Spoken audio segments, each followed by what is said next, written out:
নমস্কার প্রিয় শ্রোতা বন্ধুরা, রাধা কৃষ্ণ বিদ পিয়ালি চ্যানেলে আমি পিয়ালি আছি। আজকে আপনারা শুনবেন শিবপুরাণ। প্রিয় শ্রোতা বন্ধুরা, শিবপুরাণ আপনাদের কেমন লাগছে অবশ্যই আপনাদের গুরুত্বপূর্ণ মতামত জানাতে ভুলে যাবেন না। চ্যানেলে প্রথমবার শুনে থাকলে অবশ্যই চ্যানেলটিকে সাবস্ক্রাইব করে দিয়ে পাশে থাকবেন। প্রিয় শ্রোতা বন্ধুরা, আজকের আলোচ্য বিষয়বস্তু চতুর্থ সংহিতা, সনত কুমার সংহিতার ২৭তম অধ্যায়। আপনারা শুনবেন ২৭তম অধ্যায়, যেখানে বলা হচ্ছে যে নিয়ম নিরূপণম, অর্থাৎ এই যে নিয়ম, কি কি পুজোতে কি নিয়ম আছে, শিব পুজোর কি নিয়ম বা বিধি, এর সম্বন্ধে বিস্তারিতভাবে বলা আছে শিব পুরাণে। তাহলে শুনতে থাকুন শিব পুরাণ। দেবী বললেন যে যিনি এই বিশ্ব জগতের সৃষ্টি স্থিতি ও প্রলয়ের কর্তা, সর্বজ্ঞ এবং অপরাজিত সেই প্রভু শূলপাণি ত্রিনয়ন দেব ঈশ্বরকে নমস্কার করি। হে মহাদেব, জগতে ভূত ভবিষ্যৎ বর্তমান যা কিছু আছে আপনি সেই সকল কিছু জানেন। সেই জন্যই আপনাকে সর্বতত্ত্বজ্ঞ বলেই সবাই বলে থাকে। হে নাথ, আমি যদি আপনার অনুগ্রহ পাই, অর্থাৎ হে নাথ, আমি যদি আপনার অনুগ্রহ পাই, আপনার কোনো প্রেম যদি আমার প্রতি থাকে, তবে আমি আপনার কাছে যা জানতে চাইছি আপনি তা আমায় বলুন। হে প্রভু, ব্রাহ্মণ, ক্ষত্রিয় ও বৈশ্য সম্প্রদায় কি কি নিয়ম ও নীতি মানা উচিত, অর্থাৎ এই যে চতুর্ভেদ, ঠিক আছে? তো ব্রাহ্মণ, ক্ষত্রিয়, বৈশ্য শূদ্র, এই যে বৈশ্য শূদ্র, এদের কি কি নিয়ম নীতি, কি কি মানা উচিত কি মানা উচিত না, তা সম্বন্ধে জানতে চাইছে ভগবানের কাছ থেকে। নিয়ম না মানলেই বা কি বা ফল হবে, অর্থাৎ কোনো মানুষ যদি এই নিয়ম না মানে তাহলে কি ফল হতে পারে। যে সকল তীর্থস্থানে সমস্ত মানুষ পুণ্য ফল লাভ করে, সেই সকল তীর্থস্থানেও কি যোগ, ধ্যান, তপস্যা বা মুক্তির নিয়মে কোনো নিদর্শন আছে? মহাদেব তখন বললেন, মহাদেব কি বলছেন? হে দেবী, মানুষ যদি কামনা বাসনা জয় করে কষ্টকর নিয়ম মেনে চলে তাহলে অত্যন্ত ভালো ফল লাভ করে থাকে। আপাত সুখ বলে যা মনে হয় সেই মানুষ রূপ জলের বুদের মতন ক্ষণস্থায়ী, অর্থাৎ এই যে আপাতত জীবনে যা সুখ বলে মনে হচ্ছে তা এই যে মানুষ রূপের জলের বুদবুদের ন্যায় ক্ষণস্থায়ী, অর্থাৎ জলের মধ্যে যেমন বুদবুদ করে, তারপর হঠাৎ করে সেই জলটা ঠান্ডা হয়ে গেলে আবার সেই বুদবুদটা কমে যায়। যখন জলটা গরম থাকে, জলটা যেরকম ফুটতে থাকে, সেই জিনিসটা যখন জলটা ঠান্ডা হয় তখন কিন্তু সেটা বন্ধ হয়ে যায়। তাই বলছে মানুষ যেটাকে সুখ বলছে সে সুখ চিরস্থায়ী নয়, এই সুখ ক্ষণস্থায়ী। সেই জন্যই কষ্টকর নিয়ম আচরণ করা মানুষের একান্তই কর্তব্য। তাই ভগবান বলছেন যে তাই প্রত্যেকটি মানুষকে অবশ্যই কষ্ট করে জীবন অতিবাহিত করা একান্তই কর্তব্য। এখানে একটি সুন্দর শ্লোক আছে যেখানে বলা হচ্ছে অনিত্যং সুখমৃত্যবং মনুষ্যং বুদ্ধোদপয়ম দুষ্করম নিয়মং কর্তুম মনুষ্যনে বিশেষত। অর্থাৎ অতি লোভী ধর্মবিদ্বেষী মানুষ এই যে বর্তমান সুখের প্রতি আসক্ত হয়ে বিভিন্ন অন্যায় কাজ করে থাকে। অর্থাৎ মানুষ তার নিজের জীবনে সাময়িক সুখ পাওয়ার জন্য অনেক অন্যায় কাজ করে থাকে। যে মানুষ প্রতিজ্ঞা করে বিভিন্ন নিয়ম আচরণ করে থাকে, সে মানুষ হাজার বছর অশেষ পুণ্য লাভ করে। দেবতার নিয়ম আচরণ করে এই অসামান্য ফলের অধিকারী হয়েছে। তারা দেবত্ব লাভ করেছে। নক্ষত্রপুঞ্জ চলে তাদের নির্দিষ্ট নিয়মে। তাই ভগবান কি বলছেন, মানুষ যদি নিয়ম মেনে চলে তবে নিজেদের মর্যাদাকেই অতিক্রম করে না। নিয়মের মধ্যে চলে বলেই আগুন জ্বলে, সূর্য উত্তাপ দান করে, বায়ু প্রবাহিত হয় এবং এই বিশ্ব ব্রহ্মাণ্ডে নিজের মতন করে ঘুরে বেড়ায়। তুমি নিয়মপূর্বক তপস্যা করে নিষ্পাপ হয়ে আমার স্ত্রী হয়েছ, এই কথা মহাদেব মাতা পার্বতীকে বলছে। এ বিষয়ে কিন্তু কোনো সন্দেহই নেই। যে ব্যক্তি 1 বছর নিয়ম করে ধর্ম কাজ করে, সে ব্রহ্মলোক ও অন্যান্য স্থানে দেবতাদের মতন সুখে বিচরণ করে থাকে। হে পার্বতী, আগে কাশীধামে একজন ব্রাহ্মণ ছিল। তার পৈতৃক বাসভূমি ছিল অন্ধ্রপ্রদেশে। সেই ব্যক্তি দেখতে অত্যন্ত খারাপ। অর্থাৎ এখানে একটি ব্রাহ্মণের কথা বলা হচ্ছে। মাতা পার্বতীকে মহাদেব বলছে যে কাশীধামে একজন ব্রাহ্মণ ছিল, তার পৈতৃক বাড়ি কোথায় ছিল? অন্ধ্রপ্রদেশে। সেই ব্যক্তি অত্যন্ত খারাপ দেখতে ছিল। সে কোনো কর্মের অযোগ্য, সে যে কোনো কর্মের অযোগ্য। সে পরদ্রব্য হরণ করত ও নৃসিংহ ছিল। এই অসম্ভব খারাপ ব্যক্তিটি নিজের কুলের কর্ম পরিত্যাগ করে। সেই ব্যক্তি ছিল অত্যন্ত কপট কিন্তু নম্র। সে সব সময় অন্যের নিন্দা করত। ফলে সেই ব্যক্তি দেবতা ও দানবদের ঘৃণার পাত্র হয়েছিল। ওই ব্যক্তি এতটাই কুরুচিকর পূর্ণ ছিল যে সে বেদ পর্যন্ত নিন্দা করত। ওই ব্যক্তি এতটাই লোভী ও অসৎ ছিল যে কোনো বর্ণভেদ মানত না, বেদ মানত না ও ব্রাহ্মণকেও মানত না, ওঙ্কার উচ্চারণ করত না। কিন্তু অন্যের দ্রব্যের প্রতি প্রচণ্ড লোভাতুর ছিল সেই ব্যক্তি। সেজন্য কোনো মানুষ তার সঙ্গে একসঙ্গে বাস করতে চাইত না। হে কমলাক্ষী, এই দুর্জন ব্যক্তি ব্রাহ্মণ হয়েও বেদের কোনো বর্ণ উচ্চারণ না করায় দাঁতহীন সাপের মতন, সিংহহীন ষাঁড়ের মতন ও পাখাহীন পাখির মতন, ফুলহীন গাছের মতো হতো। ব্রাহ্মণদের কষ্ট দিয়ে সবসময় অন্যের সম্পদ অপহরণ করে বাস করত।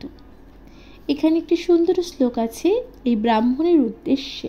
কি বলা হচ্ছে দেখুন, ছিন্ন দষ্টং যথা সর্প শৃঙ্খহীনি যথা বৃষ নুন্ন পক্ষ যথা পক্ষী বিহ পুষ্কর ইব পাদোপ। তাই ওই ব্যক্তিকে কেউ পছন্দই করতো না, তাই ওই ব্যক্তিকে কেউই পছন্দই করতো না। এইভাবে সে প্রতিদিনই ব্যবসায়ীদের বাড়িতে যেত। এরকম ভাবে বহু দিনও কাটল, প্রায় ৯০-৯১ বছর পার হয়ে গেল, কিন্তু ওই ব্যক্তির স্বভাবের কোনো পরিবর্তনও হলো না। এরপরে একদিন অম্বুজপাদ নামে একজন সিদ্ধযোগী এলেন কাশীধামে। তিনি আসেন ভগবান শঙ্করের সঙ্গে দেখা করতে। তিনি এমন এক ব্যক্তি ছিলেন যে সমস্ত সিদ্ধ পুরুষগণ ও গন্ধর্বগণ তার পূজা করতেন। তাহলে কাশীধামে আসলেন কে? একজন সিদ্ধযোগী। তিনি আসলেন মহাদেবের সঙ্গে দেখা করতেন এবং তিনি এতটাই সিদ্ধযোগী ছিলেন যে তাকে মুনি ঋষি ও গান্ধর্বরাও তাকে পূজা করত। কাশীধামে এসে তিনি সেখানকার সমস্ত সিদ্ধ পুরুষ ও মুনি ঋষিদের কাছে পূজিত হলেন। তারপর তিনি পঞ্চায়তন ভগবান শিবের সঙ্গে দেখা করার জন্য গেলেন। কলিকালে মানুষ অত্যন্ত দুঃখ যন্ত্রণা ও কষ্টে ভুগলে কাশী ক্ষেত্রে যায়। তাহলে কাশী ক্ষেত্রে কেন মানুষ যায়? কারণ এই যে কলিকাল, এই কলিকালে অত্যন্ত দুঃখ যন্ত্রণা ও কষ্টে ভুগলে মানুষ কাশী ধামে যায়। সেখানে মৎস্য দড়ির তটে পঞ্চায়তন সংস্থিত ভগবানকে প্রণাম করলেন, যাতে পূর্ব জন্মের সকল পাপ দূর হয়ে যায় এবং যাতে পুনরায় আর জন্মগ্রহণ করতে হয় না। এভাবে প্রার্থনা করে সেও ভগবান শঙ্করের প্রসাদ ও বাড়ি গ্রহণ করে এবং সুখে সেখানে থাকে। দেবতাগণও কাশী ক্ষেত্রে নিজেদের রূপ গোপন করে বিচরণ করে। অম্বুজপাদও নিজের স্বরূপকে গোপন করে ও বিকৃত এক রূপ ধারণ করে সেখানে ঘুরে বেড়াতে লাগলেন। এমন সময় সে অতি দুর্জন খল ও কপট ব্রাহ্মণ তাকে দেখতে পায়। সেই ব্রাহ্মণ অম্বুজপাদের বিকৃত রূপ দেখে তাকে ব্যঙ্গ করতে চাইল বা ব্যঙ্গ করতে থাকে। সেই ব্রাহ্মণ অম্বুজপাদকে বলে, আহা, আপনি দেখতে অত্যন্ত সুন্দর, তাই জানতে চাইছি আপনি কোথা থেকে আসছেন, কি উদ্দেশ্যেই বা এখানে এসেছেন। আমার মনে হয় আপনি স্বয়ং স্বর্গ থেকে এখানে এসেছেন, কারণ আপনার মতন সুন্দর ও সুপুরুষ ব্যক্তি এর আগে তো আমি এই পৃথিবীতে দেখিনি। সিদ্ধযোগী তখন বলছেন, মহাত্মা, আমি দেখছি স্বর্গবাসীদের সম্পর্কে অনেক কিছুই যে জানেন। আমি সত্যি স্বর্গ থেকে এখানে এসেছি, এ ব্যাপারে কোনো সন্দেহই নেই। কিন্তু সেই দুষ্ট ব্রাহ্মণ তখন কি বললেন, হে সদাচার ও ব্রাহ্মণ শ্রেষ্ঠ, যদি আপনি স্বর্গেই বাস করেন তবে একটু অপেক্ষা করুন। আপনার কাছে একটি কথা জানতে চাই। আপনি কি স্বর্গের অপ্সরা শ্রেষ্ঠ রম্ভাকে জানেন? যদি জানেন তাহলে বলুন। আমি স্বর্গবাসিনী অপ্সরাদের মধ্যে রম্ভাকে বিশেষভাবেই চিনি। আপনি যদি স্বর্গেই বাস করে থাকেন তবে আমার কাছে বলুন, স্বর্গে এমন কেউ কি আছে যিনি রম্ভাকে চেনেন না? হে মহাত্মা, যদি আপনি কখনো আবার স্বর্গে যান তবে আমার কথা বলবেন যে আমি তার কুশল জানতে চেয়েছি। এই কথা সেই দুষ্ট ব্রাহ্মণ কিন্তু বলছেন সেই সিদ্ধযোগীকে। এখানে একটি সুন্দর শ্লোক আছে যেখানে বলা হচ্ছে যে ইয়াদি স্বর্গ অন্তে বসন্তে তৃষ্ঠ সত্যিচ সত্তাম রম্ভাম অপ্সরাং সৃষ্টাং ইয়াদি জানাসি কথ্যতাম। সিদ্ধযোগী তখন বললেন, হে ব্রাহ্মণ, যদি আমি অপ্সরা রম্ভাকে দেখার জন্য স্বর্গে যাই তবে আপনার বলা কথা আমি পালন করব। এইভাবে ওই ব্রাহ্মণ সিদ্ধযোগীকে সান্ত্বনা দিলেন। তিনি সদা বহমান বাতাসের মতোই অল্পক্ষণের মধ্যেই স্বর্গে গেলেন। সেখানে তিনি রম্ভাকে দেখলেন। তিনি দেখলেন রম্ভার অতুলনীয় রূপ, উজ্জ্বল চাঁদের মতো তার মুখ, অত্যন্ত সুন্দর সমস্ত অঙ্ক।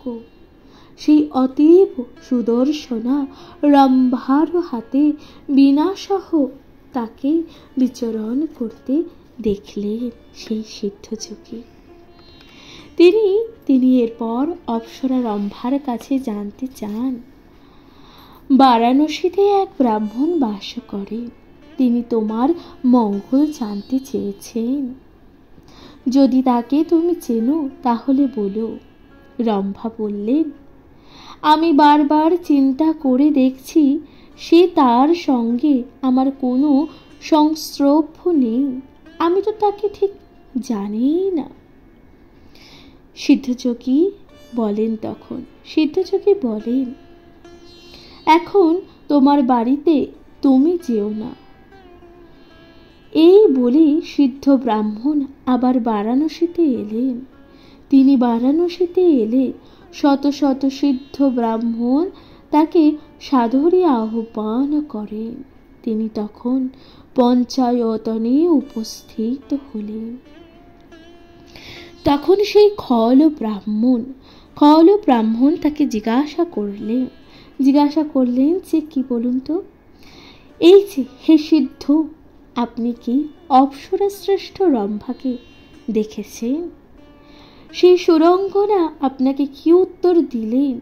অম্বুজপাদ তখন বললেন, অর্থাৎ সেই সিদ্ধযোগী তখন বললেন, আমি অপ্সরা শ্রেষ্ঠ রম্ভাকে দেখা পেয়েছি। আমার কথা শুনে অপ্সরা শ্রেষ্ঠ বহুক্ষণ চিন্তা করলেন। তারপর হাসতে হাসতে বললেন, আপনি যার নাম করছেন ইনি কে? এর নাম কখনো তো শুনিনি। ব্রাহ্মণ তখন বললেন, আমি ব্রাহ্মণ, আপনি আবার স্বর্গে যান। সেখানে গিয়ে আপনি রম্ভাকে বলুন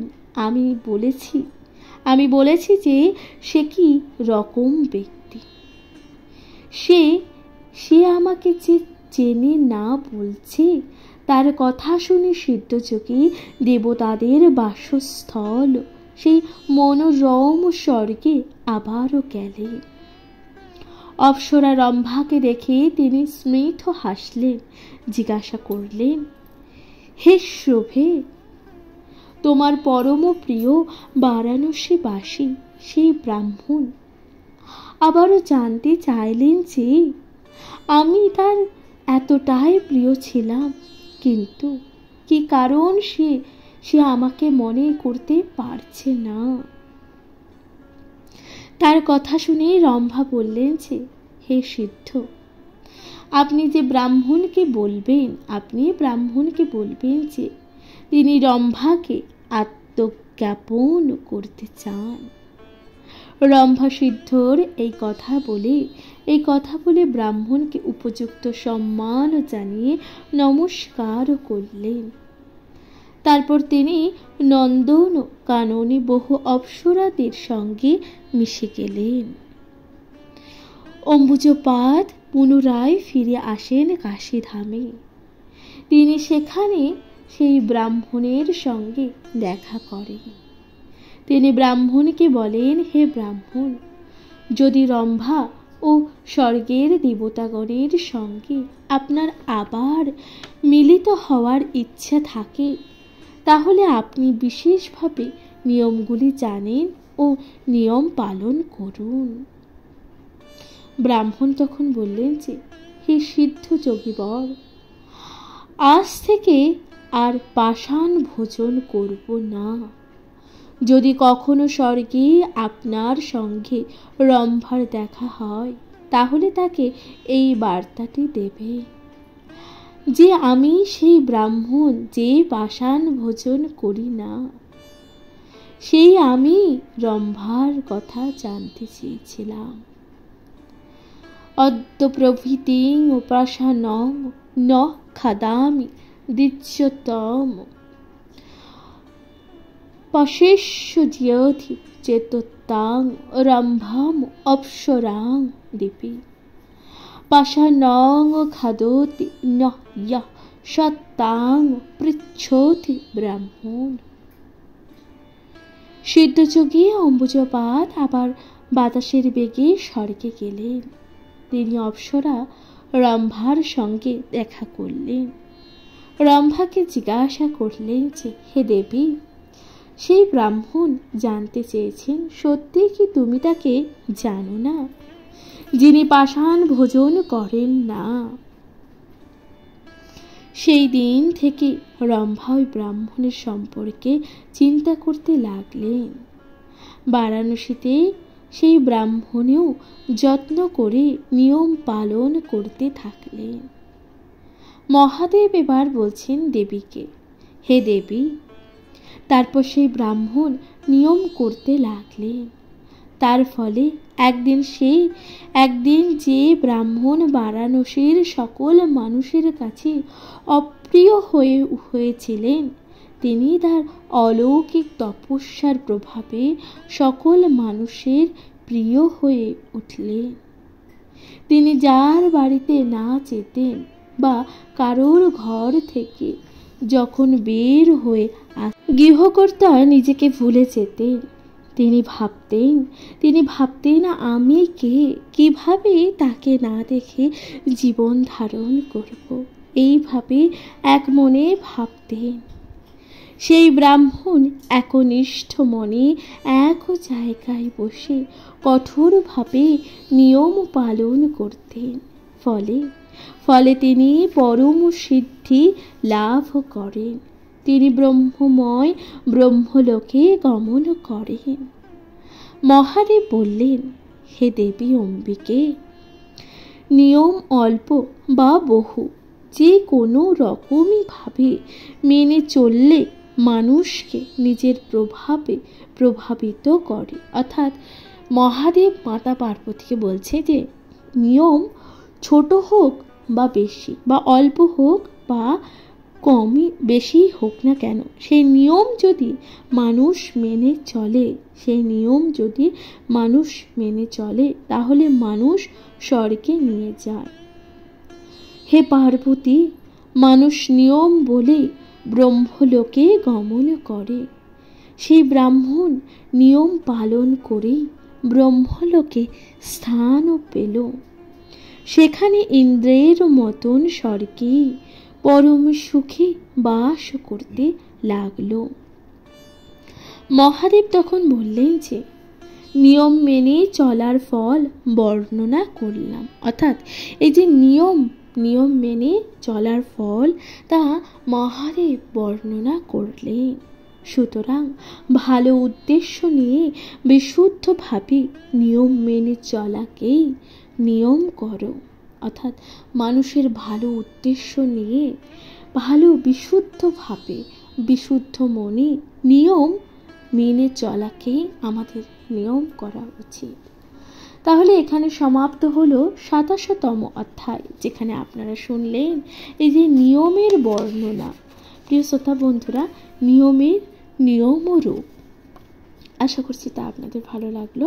শিবপুরাণ আপনাদের কেমন লাগছে অবশ্যই আপনাদের গুরুত্বপূর্ণ মতামত দিয়ে জানাতে ভুলে যাবেন না। এর পরবর্তী অধ্যায়ে আপনারা শুনবেন ২৮তম অধ্যায়। শুনতে থাকুন শিবপুরাণ।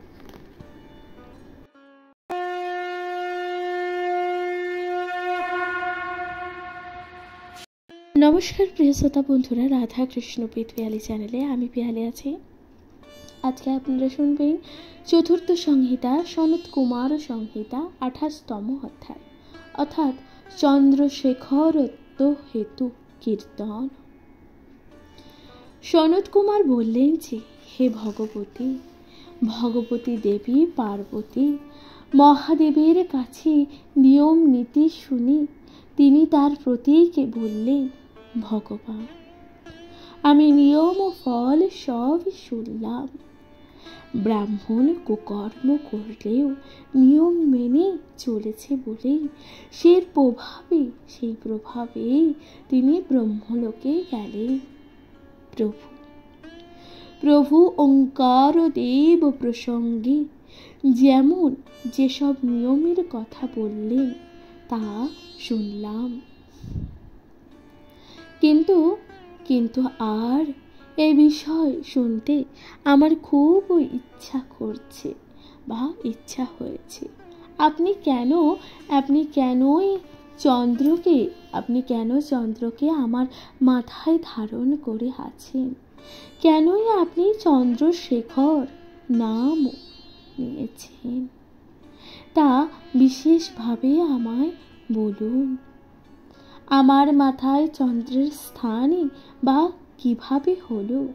হে ভগবান, আমি যে আপনার সহধর্মিণী, সেই জন্য আমার কাছে দয়া করে একথা প্রকাশ করুন। তখন ভগবান মহাদেব বলতে লাগলেন। তখন মহাদেব কি বলছেন? হে সম্মুখী শোনো, অর্থাৎ মাতা পার্বতীকে বললেন, তুমি সতীরূপ যখন ত্যাগ করো তখন আমি তোমার বিরহে অত্যন্ত কাতর হয়ে যাই। অর্থাৎ দক্ষযজ্ঞের পর দেবী সতী যখন দেহত্যাগ করেছিল তখন মহাদেব সেই দুঃখে কষ্টে কাতরে নিজের জীবন কিন্তু অত্যন্ত বিরহে কাতর হয়ে গেছিলেন। তিনি তখন বনবাসী আমার সুখের আশ্রয় করেছিল। তখন আমি বনের মধ্যে মুক্ত বিহঙ্গনের মতন ঘুরে বেড়ালাম। ঘর ছেড়ে গুহা, নদী তীর, গাছ, বন জঙ্গল সর্বত্রই আমি ঘুরে বেড়াতাম। তখন কঠিন তপস্যা অবলম্বন করে যেসব গাছে পর্বতে রাত্রে বাস করতাম, সেই সব গাছ ও পর্বত আমার তপস্যায় আগুন পুড়ে যেতে লাগলো। কোথাও পর্বতে শৃঙ্গ সব ধোঁয়ার মতন, আবার কোথাও পর্বতে শৃঙ্গ জাল্যমান হলো। এইভাবে আমার তপস্যার প্রভাবে গোটা পৃথিবী যেন দগ্ধ হতে লাগলো। তখন চন্দ্র, সূর্য প্রভৃতি গ্রহদের উজ্জ্বল স্নান হয়ে গেল। যমরাজও যেন চরাগ্রস্ত হয়ে গেল। ত্রিলোকবাসী সবাই বিভিন্নভাবে ক্ষতিগ্রস্ত হতে লাগলো। তখন দেবতারা সবাই দেবরাজ ইন্দ্র ও পিতামহ ব্রহ্মার সঙ্গে মিলিত হন। তারা তারপর আমায় এই যে তেজ রাশির তারা অকীর্ণ হয়ে মন্দাচলের সামনে দেখে চলতে থাকলেন। এখানে একটি সুন্দর শ্লোক আছে যেখানে বলছে যে ভগবান ততদেব গণা সর্বে ত্রয়া সপিতামহা সমীর মন্দর সাক্রে মম তেজ পরিপূর্ণতে। দেবরাজ ইন্দ্র পিতামহকে বললেন, দেবরাজ ইন্দ্র পিতামহকে বলেন যে, হে ভগবান, কেন মহাত্মা তোমার তেজ দিয়ে আমাদের এত পীড়া দিচ্ছেন? কিভাবে এই তেজ শান্ত করবে, সে বিষয় আশ্রিতদের বিশেষভাবে উপদেশ দিন। তখন পিতামহ চতুর্মুখ ব্রহ্মা গম্ভীর গলায় বলতে লাগলেন, হে দেবেন্দ্র, অর্থাৎ দেবতাদের মধ্যে যে শ্রেষ্ঠ, অর্থাৎ দেবেন্দ্র এখানে কে? ইন্দ্রকে বলা হচ্ছে। যার প্রভাবে এই ত্রিভুবন দগ্ধ হচ্ছে, সেই মহাত্মা মহাদেবের বিক্রম জানার সাধ্য যে আমার নেই। তাছাড়া দেবাদিদেব মহাদেবের প্রতি আমাদের কোনো প্রভুত্বই থাকে না, অর্থাৎ মহাদেবের প্রতি কারোর কোনো প্রতিভা বা প্রভুত্ব থাকে না। মহাদেব চন্দ্রকে না পেয়ে এমন অশান্ত হয়ে পড়েছেন। অতএব যদি এই বিপদ থেকে নিষ্কৃতি পাওয়ার ইচ্ছা হয়, তাহলে চলো সকলে মিলে চন্দ্রকে নিয়ে যাই। সেখানে চন্দ্রকে মহেশ্বরের মাথায় রাখি। তা না হলে এই মুহূর্তে পত্নীহীন মহাদেব আগুনের মতন তীব্রভাবে তার তেজ দিয়ে আমাদের দগ্ধ করবে। অর্থাৎ মহাদেব যখন দেবী সতীকে হারিয়েছিলেন, তিনি যখন তপস্যায় বসেছেন, তখন চারিদিক যখন দগ্ধ হতে লাগলো, দেবতারা যখন সংশয় বোধ প্রকাশ করলেন, কি করবেন কোনো পথ না বুঝতে পেরে, তখন দেবতারা চন্দ্রদেবকে তার মস্তকে বসাতে চাইলেন বা মস্তকে ধারণ করার জন্য মহাদেবের কাছে গেলেন।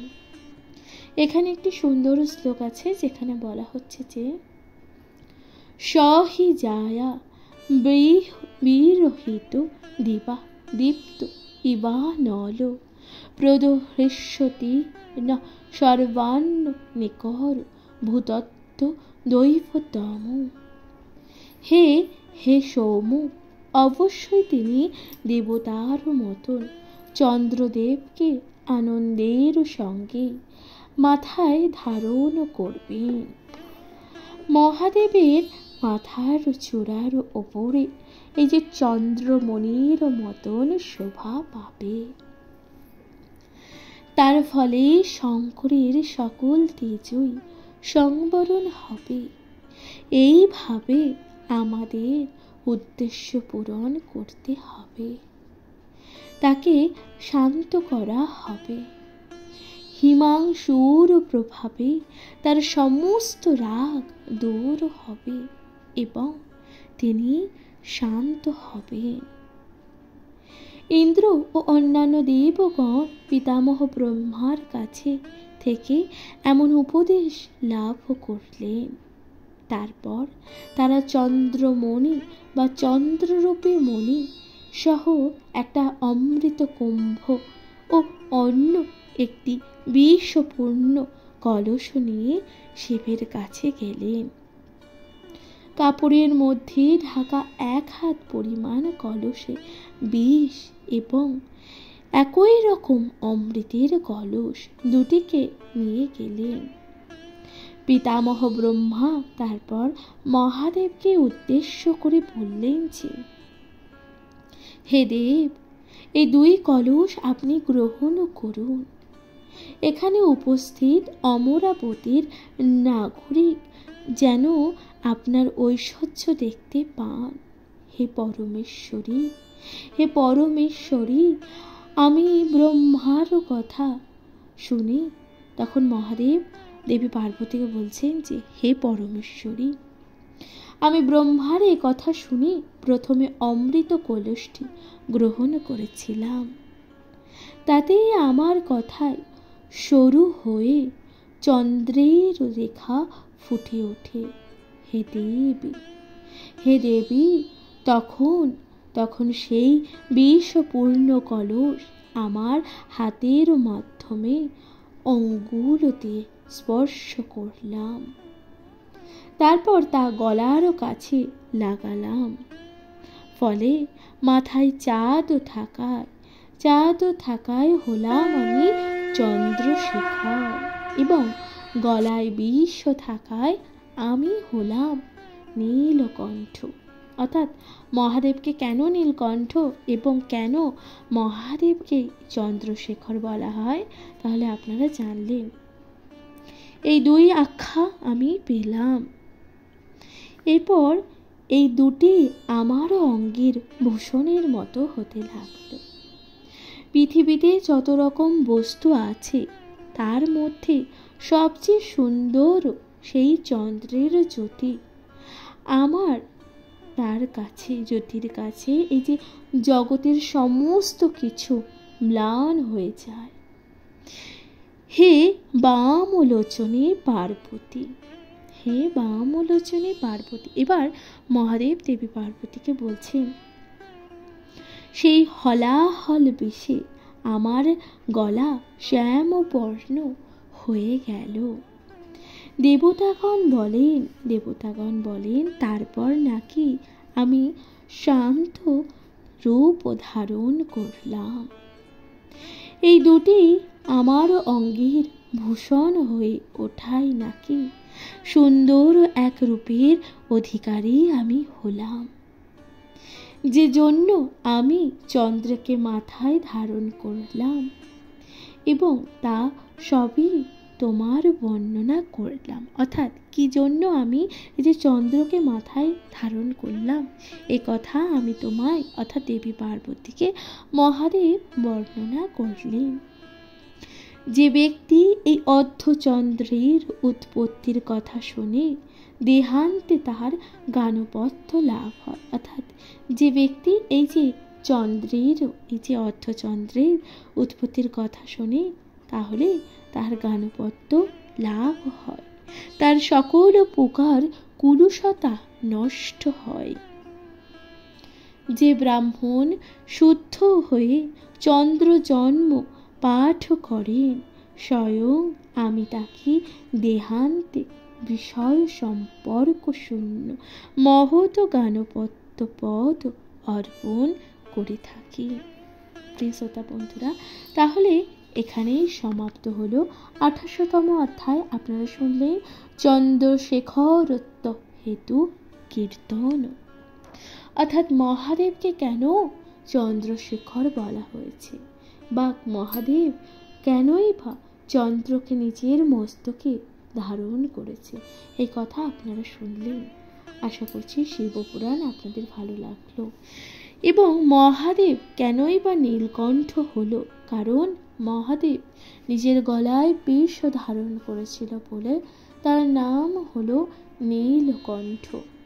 প্রিয় শ্রোতা বন্ধুরা, শিবপুরাণ আপনাদের কেমন লাগছে অবশ্যই আপনাদের গুরুত্বপূর্ণ মতামত জানাতে ভুলে যাবেন না। চ্যানেলে প্রথমবার শুনে থাকলে অবশ্যই পাশে থাকবেন, কমেন্ট লিখতে ভুলে যাবেন না। হর হর মহাদেব। আপনাদের গুরুত্বপূর্ণ মতামত এবং নিজের কাছের মানুষদের সাথে ভাগ করে নিতে একদমই ভুলে যাবেন না। তাহলে আজকের মতো জানাচ্ছি এখানে বিদায়। ভালো থাকবেন, সুস্থ থাকবেন, শুনতে থাকবেন শিবপুরাণ। নমস্কার।